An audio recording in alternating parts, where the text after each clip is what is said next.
America में राष्ट्रपति पद के लिए चुनाव होने जा रहे हैं और ऐसे में पहली प्रेसिडेंशियल डिबेट जॉर्जिया के अटलांटा में हुई। ये डिबेट इस वक्त के राष्ट्रपति और डेमोक्रेट नेता जो बाइडेन और उनके रिपब्लिकन कंपेटिटर डोनाल्ड ट्रंप के बीच में 90 मिनट तक चली। 4 साल में नेता आमने सामने थे। आरजे कार्तिक एक्स्ट्रास पर इस वीडियो में हम बात करेंगे अमेरिका में होने वाली चुनावी डिबेट की, और ऐसी डिबेट भारत में क्यों नहीं होती है इस बारे में भी। ये डिबेट क्यों इंपॉर्टेंट होती है अमेरिका के चुनाव में। 1992 के अक्टूबर की कहानी है। प्रेसिडेंशियल डिबेट हो रही थी।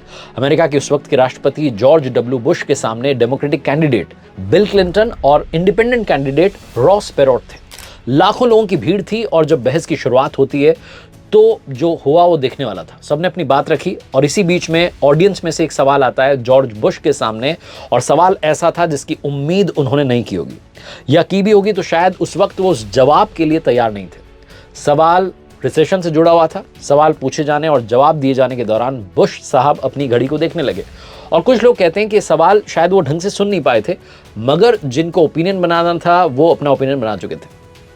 बुश ने बीच में जो बहस में कुछ पल के लिए घड़ी की ओर देखा, यही उनके लिए सबसे बड़ा जो है हार का सबब बना। अगले 4 बरस के लिए उनका टाइम खराब करके चला गया। अगली सुबह अखबारों ने इसे बुश की ऊब जो है करार दिया। न्यूज़पेपर ने कहा कि ऐसा लगा जैसे कि वो डिबेट से बुरी तरीके से बोर हो चुके थे और टाइम देख रहे थे कि कब खत्म हो। इसका रिजल्ट ये हुआ कि जॉर्ज डब्ल्यू बुश को लेकर के रातों रात माहौल बदल गया। अमेरिका पहले से ही युद्ध और मंदी के मोर्चे पर मुश्किलों का सामना कर रहा था। इसको लेकर के बुश बैकफुट पर थे, और प्रेसिडेंशियल डिबेट के दौरान इस एक फ्रेम ने, जब उन्होंने अपनी वॉच को देखा, उनकी छवि सुधारने की तमाम कोशिशों की मिट्टी पलीत कर दी। लोगों के बीच में गलत मैसेज गया, वो चुनाव हार गए। अमेरिका में प्रेसिडेंशियल डिबेट की ताकत होती है। डिबेट में अगर आपने बढ़त हासिल कर ली तो फिर चुनाव में आपको पीछे करना लगभग नामुमकिन हो जाता है। एक और किस्सा है जो बताता है कि अमेरिका में इस तरीके की डिबेट की इंपॉर्टेंस क्या है। 1960 में जब चुनाव हुए तो रिपब्लिकन जो कैंडिडेट थे उनका नाम था रिचर्ड निक्सन, और डेमोक्रेटिक जो कैंडिडेट थे वो थे जॉन कैनेडी। 70 मिलियन से ज्यादा लोगों ने इस डिबेट को देखा था। निक्सन जब बहस के लिए आए थे तो बीमार दिख रहे थे। वो दरअसल बीमार थे भी। कुछ समय पहले ही घुटनों की चोट के चलते अस्पताल में भर्ती रहे थे, वहां से वापसी कर रहे थे। जब वो डिबेट के लिए आ रहे थे तो उन्हें दोबारा से चोट लग गई, लेकिन प्रोग्राम कैंसिल नहीं किया और वो स्टेज पर आ गए। निक्सन ने मेकअप करवाने से भी इनकार कर दिया। जो दूसरा पक्ष था, जो कैनेडी थे, उन्होंने अपने साथ में मेकअप टीम वो लेकर के आए थे। बहुत हेल्दी दिख रहे थे, और हेल्थी दिखने के साथ साथ बहुत अट्रैक्टिव दिख रहे थे क्योंकि उन्होंने मेकअप भी करवाया था।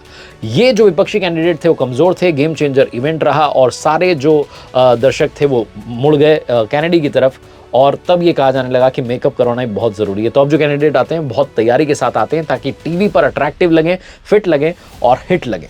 यूएस में जो प्रेसिडेंशियल इलेक्शन के लिए डिबेट होती है उसकी शर्तें क्या होती हैं। 4 साल पहले जो बाइडेन और डोनाल्ड ट्रंप के बीच में पहली डिबेट हुई थी, अगर आपको याद हो तो उसमें खूब सारा तू-तू मैं-मैं हुआ था, बहुत चिल्लम चिल्ला हुआ था। लेकिन इस बार ऐसे नियम कायदे बनाए गए कि शोर शराबे के लिए, हंसी मजाक के लिए कोई भी दर्शक नहीं होगा। जब कैंडिडेट के बोलने की बारी आएगी तब माइक्रोफोन ऑन रहेगा, बाकी टाइम पर म्यूट रहेगा। बहस में दर्शकों को नहीं शामिल करना है, ऐसी डिमांड जो बाइडेन ने की थी। इसके पीछे उन्होंने लॉजिक दिया था कि अगर ऑडियंस आती है, दर्शक आते हैं, तो वो ट्रंप के सपोर्ट में हूटिंग करेंगे और बहस को मुद्दे से, पटरी से उतार सकते हैं, काम की बात होगी नहीं। इस बहस के दौरान कौन कहां खड़ा होगा इसके लिए भी टॉस जो है उछाला गया। टॉस बाइडेन ने जीता तो नियम के मुताबिक उन्हें दर्शकों की तरफ वाली जो स्क्रीन है वो मिली, जो कि राइट साइड पर थी, और ट्रंप जो है वो लेफ्ट साइड पर खड़े हुए, यानी कि बाईं तरफ खड़े हुए। बहस जो है अमेरिका के टाइम के हिसाब से रात 9 बजे शुरू हुई। 2 विज्ञापन ब्रेक थे, एडवर्टीजमेंट ब्रेक थे, और 90 मिनट तक ये डिबेट चली। जिस वक्त कैंडिडेट बात नहीं कर रहे होते हैं उस वक्त उनके जो है माइक्रोफोन म्यूट कर दिए गए। इस शर्त की डिमांड भी टीम बाइडेन की तरफ से ही रखी गई थी। बहस के दौरान आखिरी स्पीच कौन देगा, तो इस बार डोनाल्ड ट्रंप के हिस्से में आया, और इसका फैसला भी टॉस उछाल करके ही किया गया। बहस में 2 मॉडरेटर रखे गए, जैक टेम्पर और डाना बैश। अब बात करते हैं कैसे डिसाइड होता है कि बहस कौन जीता। बहस का विनर कौन है, डिबेट का विनर कौन है, ये 4 पैरामीटर पर डिसाइड होता है। पहला, न्यूज़ चैनल और पॉलिटिकल एक्सपर्ट जो हैं डिबेट के बाद अपनी राय देते हैं।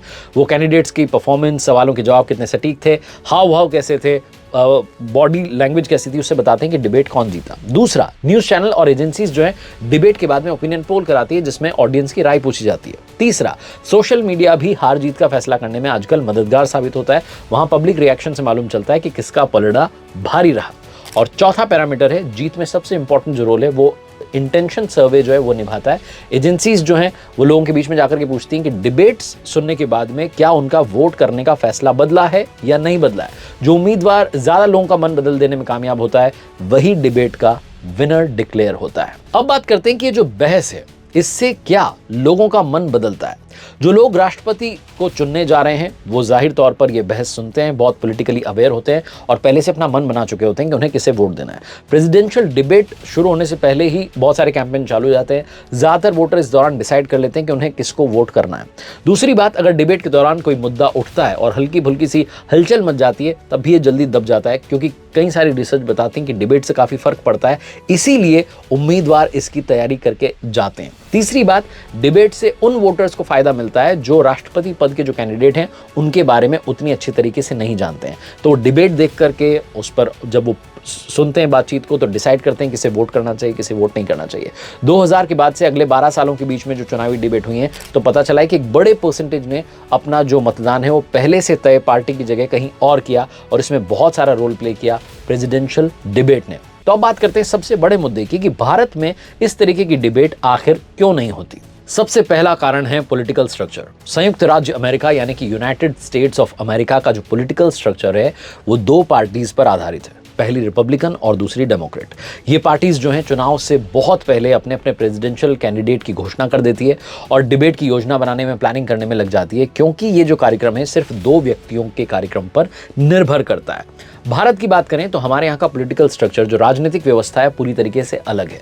हालांकि हमारे देश में अब अगर आम चुनाव की बात की जाए तो दो गठबंधन बन चुके हैं, जैसे कि INDI अलायंस और NDA नेशनल डेमोक्रेटिक अलायंस। लेकिन हमें पता नहीं होता कि चुनाव परिणाम आते आते उनको लीड कौन करेगा। इस बार के अगर चुनाव की बात करें तो प्रधानमंत्री नरेंद्र मोदी जी इस बार जो है उनके लीडर थे, पहले से घोषणा हो चुकी थी। लेकिन NDA के कैंडिडेट के अलावा बात करें INDI अलायंस की तो उनकी तरफ से नहीं बताया गया था कि अगर हम जीत जाते हैं तो हमारी ओर से प्रधानमंत्री कौन बनेगा, किस पार्टी का बनेगा, क्योंकि हमारे देश में दो पार्टीज नहीं है, हमारे देश में बहुत सारे दल हैं और चुनाव जीतने के बाद किस तरीके का रिजल्ट आता है उस पर डिपेंड करता है कि कौन सी पार्टी का नेता प्रधानमंत्री बनने जा रहा है। दूसरा कारण है चॉइस ऑफ लीडरशिप। अमेरिका में बात करें तो नेता जो है पार्टी के भीतर डिबेट की एक सीरीज जो है आयोजित करता है, पार्टी के मेंबर्स जो है वोटिंग करते हैं, फिर डिसाइड होता है। भारत में जब चुनाव समाप्त हो जाते हैं तो जीतने वाली पार्टी या जो गठबंधन है वो प्रधानमंत्री उम्मीदवार को चुनता है। कभी कभी उस पद के लिए जिनके बारे में प्रचार किया गया उनकी जगह किसी और को भी प्रधानमंत्री बना दिया जाता है।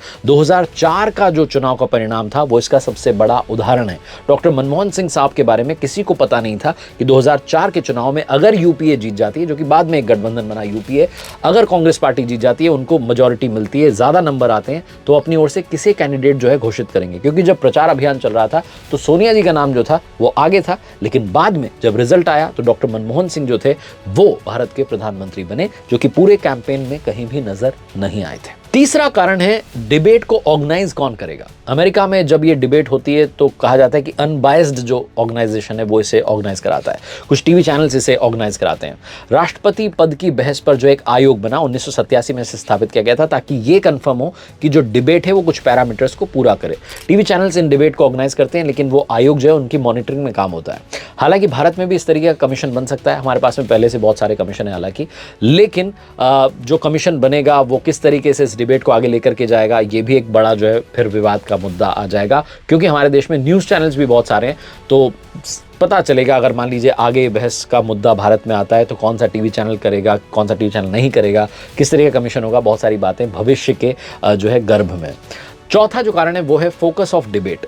जो पिछली अमेरिका की जो डिबेट हुई हैं उनमें जो मुद्दा रहा है, अगर बात करें मेन जो टॉपिक्स रहे हैं उसमें पॉलिसीज़ की बात हुई है, डेवलपमेंट की बात हुई है, इसमें विदेश नीति कैसी होगी, आर्थिक नीति कैसी होगी, हेल्थ का मुद्दा, सिक्योरिटी का मुद्दा, लॉ सिस्टम, इन सब पर बात हुई है। हमारे यहाँ पर जो है इस तरीके का कोई भी बहस का जो है प्लेटफॉर्म नहीं है और हमारे यहाँ पर कहा जाता है कि अगर मान लीजिए दो लीडर आ भी गए तो फिर बाकी पार्टीज़ के लीडर कहेंगे कि हमें भी उस डिबेट में हिस्सा लेना है, फिर बहुत सारे लीडर्स जो हैं एक डिबेट में शामिल आ जाएंगे। क्योंकि हमारे यहाँ पर बहुत सारे पॉलिटिकल जो है दल हैं, राजनीतिक दल हैं, 3-4 सांसद वाली जो पार्टी है उसमें से भी हमारे यहाँ पर कई बार प्रधानमंत्री पद के उम्मीदवार बन जाते हैं। 2019 के अगर चुनाव की बात करें तो विपक्ष की बात करें तो कहा जा रहा था 10 से 20 जो है उम्मीदवार होंगे। इस बार की बात करें तो विपक्ष के पास में बहुत सारे प्रधानमंत्री पद के उम्मीदवार थे। हालांकि जीत एनडीए की हुई और उन्होंने पहले से अपने कैंडिडेट के बारे में देश को बताया था, श्री नरेंद्र मोदी, जो कि भारत के एक बार फिर से प्रधानमंत्री बने। लेकिन अगर विपक्ष जीतता तो उनका प्रधानमंत्री पद का उम्मीदवार कौन होता उन्होंने डिसाइड नहीं किया हुआ था। एक और कारण समझ में आता है कि हमारे यहाँ पर बहुत सारे लीडर्स ऐसे हैं जो बिना तैयारी के भाषण देने में सहज नहीं है। वो पहले स्पीच देने से पहले तैयारी करते हैं, कई बार तो पढ़ करके स्पीच देते हैं, तो ऐसे में डिबेट में शामिल कैसे होंगे।